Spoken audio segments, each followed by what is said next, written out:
Alice stumbled into the house just past 2 in the morning on Saturday, her steps unsteady and her mind hazy from the night's indulgence. What began as a harmless Friday evening gathering with friends had spiraled into hours of drinking and dancing. She was grateful she hadn't driven. Sam, her reliable ride for nights like these, would usually play the role of designated driver and nagging lecturer. Lately, nights like this had become more common, though Alice found herself caring less and less. As she wavered down the dark hallway, using the wall for support, she mused about whether her husband was already sound asleep. A mischievous grin tugged at her lips as she briefly considered making enough noise to wake him, just for fun. That familiar bitterness bubbled within her, simmering quietly but ever present. The stairs proved a challenge in her inebriated state, but she managed to climb them, bypassing the guest room without a glance. Reaching the master bedroom, she leaned heavily against the doorframe before nudging the door open with her foot. The glow of the bedside lamp greeted her, but the sight of an empty bed made her pause. Where on earth is he? She wondered, her instincts sharpening slightly despite the alcohol fogging her mind. Her legs carried her automatically toward the bathroom, but a quick search revealed no trace of Sam. Confusion growing, she stumbled through the upstairs rooms, only to find them equally empty. A faint light from the kitchen drew her attention, and she descended the stairs with increasing unease. Maybe he fell asleep waiting for me at the table, she thought. But the kitchen offered no answers. Only the faint glow of the stove light illuminated the space, and Sam was nowhere to be seen. Frustration flared as Alice muttered to herself, "He's definitely getting an earful when he shows up." Her gaze shifted to the clutter on the kitchen counter, a jumble of papers and random items she had no energy to deal with. As she prepared to leave it for the morning, something metallic caught her eye. Slumping into a chair, she picked up the object, a familiar heavy band. Sam's wedding ring. A twinge of unease passed through her as she noticed her passport and a plane ticket next to it. Beside them sat a sealed envelope. Glancing at the clock, she saw it was 2:30 a.m. Should I wait for him to come back and explain this nonsense? She wondered. Exhaustion won out, and she laid her head on the counter, drifting into a restless sleep. The cold floor woke her with a jolt hours later. Disoriented and still groggy, Alice rubbed her head, glancing at the kitchen clock. 5:45 a.m. Anger flared. Sam must have returned, seen her passed out, and left again. Determined to confront him, she stormed upstairs, only to find the bedroom still eerily vacant. No longer willing to play games, she turned on the kitchen light, illuminating the room. Her irritation mounted as she threw open the garage door, confirming that Sam's car was missing. Her gaze fell back on the counter, where the documents remained untouched. She grabbed her passport, noting how long it had been since she'd last used it. The Florida plane ticket deepened her confusion, and before she could stop herself, she tore open the envelope addressed to her. Retrieving her reading glasses from the nightstand, Alice sat at the counter and unfolded the letter, bracing herself for answers. Dear Alice, by now, you've probably realized I'm not home and have found the things I left behind. If you've ever spent enough time in bars, you know they announce a last call before closing. Well, Alice, consider this your last call. I'm sure it doesn't surprise you to hear that our marriage hasn't been working for a while. I can't keep pretending everything is fine or that I'm okay with how things are. Alice's fingers tightened around the paper as she glanced around the empty room, half expecting Sam to walk through the door with a sheepish grin, asking for forgiveness. As if he'd ever follow through with this, she muttered, shaking her head. He's trying to scare me with divorce papers? Nice try. Yet, curiosity kept her reading. She wasn't about to stop now. We have two choices. Option 1, you take the documents, muster up some courage, and meet me at the airport.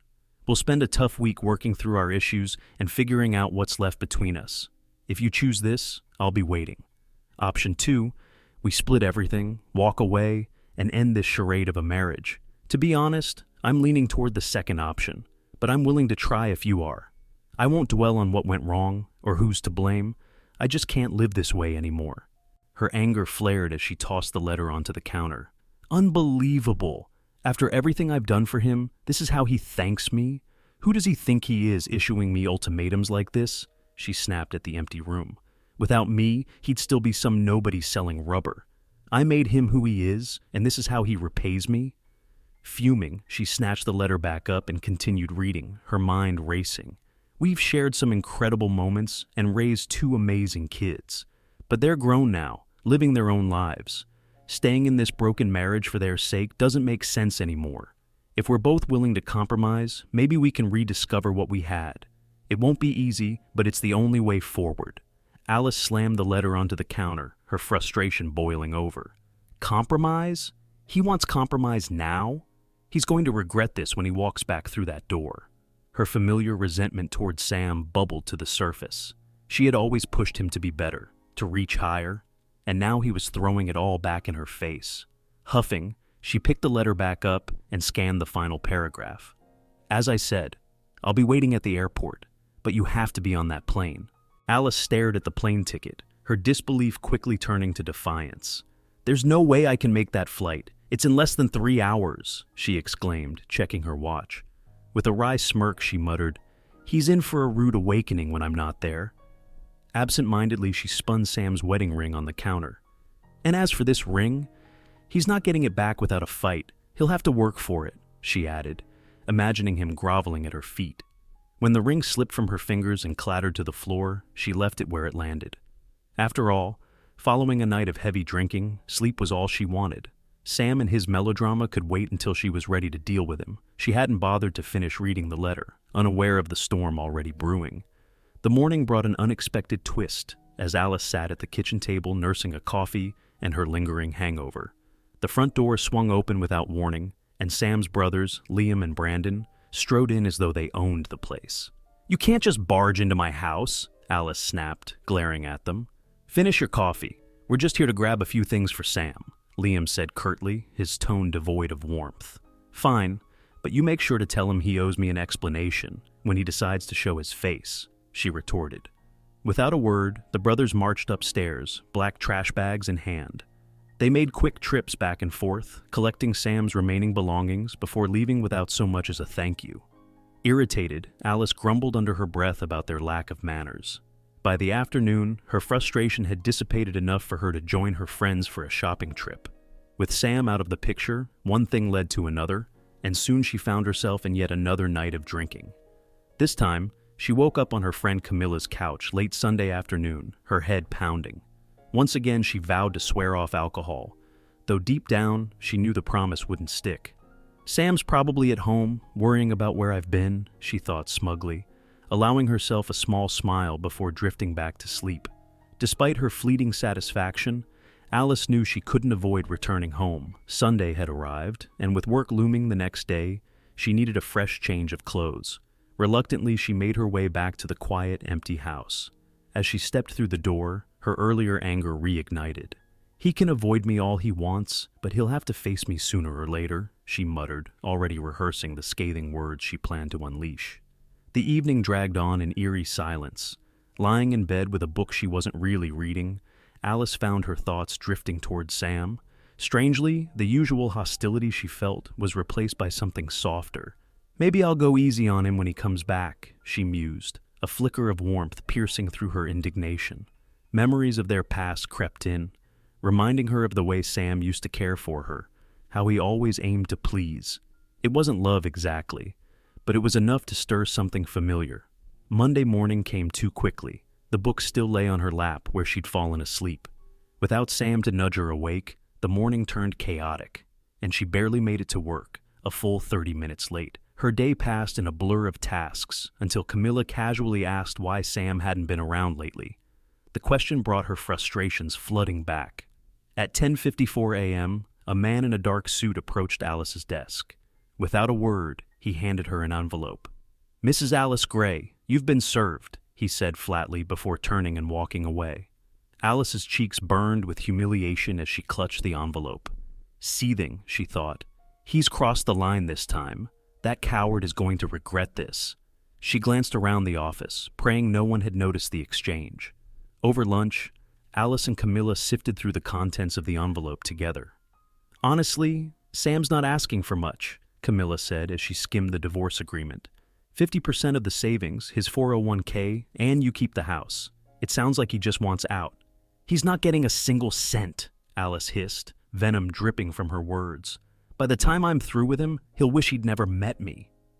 Determined to retaliate, Alice logged into their shared bank account during lunch. Her fury reached new heights when she saw Sam had already withdrawn half the funds. A quick call to the bank confirmed that he had moved the money into a new account under his name. Furious but undeterred, Alice stopped by a different bank on her way home and opened an account solely in her name. Two can play at this game, she thought, steeling herself for what lay ahead. That evening, Alice poured herself a glass of wine and retrieved Sam's letter and the documents still sitting on the counter. With renewed interest, she began reading the letter again from where she had left off. Alice, if you choose not to board that flight, I'll take it as your answer, and the next steps will already be in motion.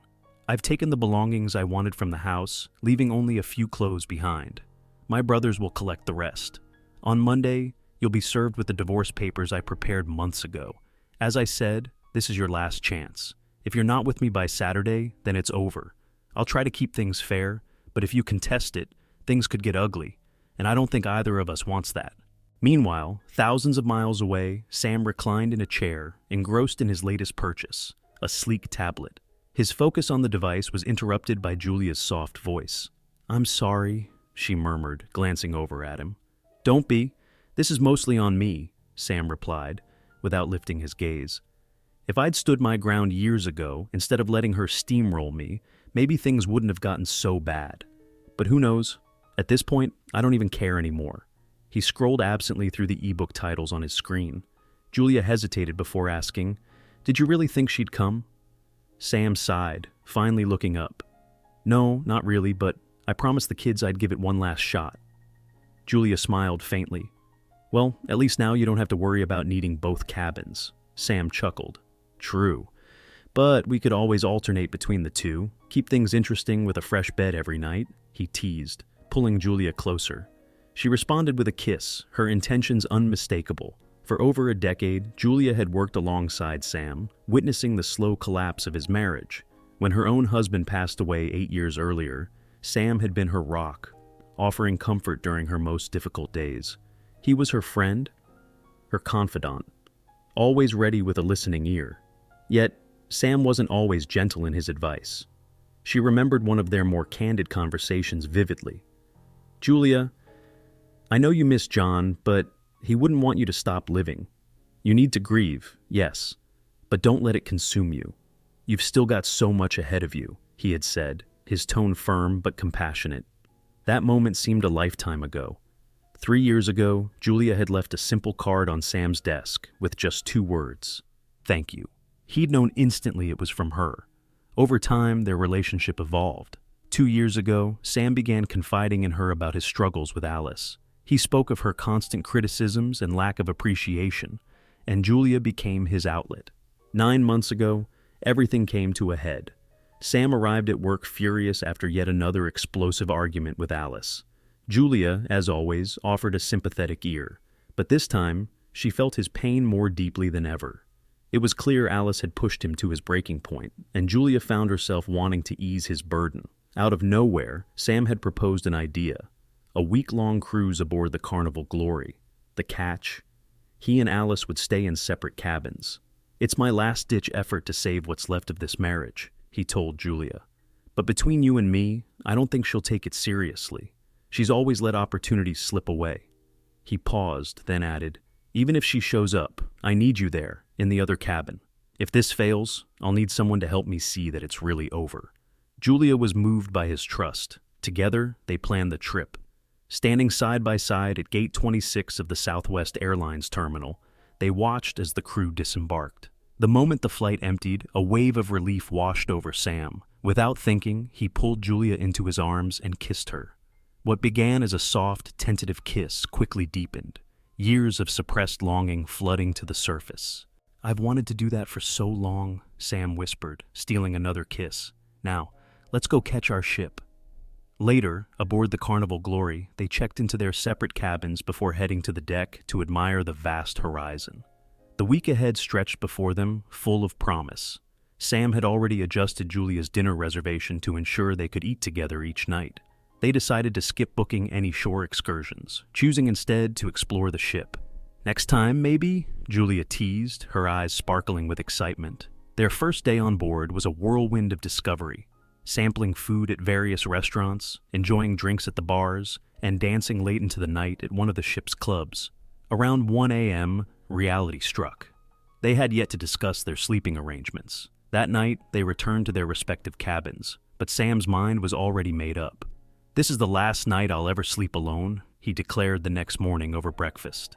He slid a simple promise ring onto Julia's finger, vowing to take things one day at a time until his divorce was finalized. Julia beamed, her heart soaring with joy. Dear listeners, we hope you're enjoying this story and the many others on our channel. If you like our content, we'd be delighted if you subscribe to our channel. For you, it's just a small click, but for us, it means the world and helps us create even more captivating stories. Thank you for being part of our journey. Now, sit back, relax, and enjoy the rest of the story. By Sunday night, as they finally shared a bed, Sam felt a joy he hadn't experienced in years. This was more than he had dared to hope for, pure happiness wrapped in the warmth of Julia's embrace. On the last day of the cruise, Julia made a playful suggestion. "Why don't we just hide away in the cabin and relive all these moments before we have to face reality again?" Sam chuckled, shaking his head. "I'd love to, but we both know we're expected back at work. I doubt post-cruise recovery will count as a valid excuse," he teased. Julia, half serious, considered pushing the idea further, but decided against it. Instead, she changed the subject, her tone more earnest. "Why don't you move in with me?" she asked, her expression hopeful. The thought tempted him, but Sam decided it wasn't the right time. "I think I'll stay with Liam for now," he said thoughtfully, "at least until everything with the divorce settles. But let's revisit it soon." As the legal process dragged on, Alice's insults and threats became a regular occurrence. Yet Sam remained unshaken, his newfound happiness acting as a shield against her bitterness. When the divorce was finally granted and the mandatory 90-day waiting period began, their children, fed up with Alice's relentless complaints, confronted her. "If you treated Dad more like a partner and less like a servant, maybe your marriage wouldn't have fallen apart," they told her bluntly. Alice was livid. For the first time, she had no retort and chose to stop speaking to them altogether for an entire month. 10 days before the divorce was finalized, Alice stumbled upon the engagement announcement in the local newspaper. Seeing Sam and Julia's smiling faces enraged her. She sat down immediately, her fingers flying across the keyboard, as she composed a scathing email filled with all the venom and bitterness she could muster. The day the divorce became official, Sam and Julia exchanged vows in a small, heartfelt ceremony. Only their closest family attended, Sam's children and parents, along with Julia's sister and parents. The simplicity of the event only magnified its sincerity. Day by day, Sam felt his peace and happiness grow as he embraced his new life with Julia. A month later, Alice sat alone in a dimly lit bar, nursing a drink. Her circle of friends had dwindled, and the air around her carried a heavy stillness. At 1:30 a.m., the bartender rang the bell for last call, jolting her from her thoughts. She shook her head, her voice barely a whisper. "If only," she murmured, her words fading into the emptiness of the room, a lonely echo of what could have been. Thank you for watching, and hope to see you soon. Have a great day.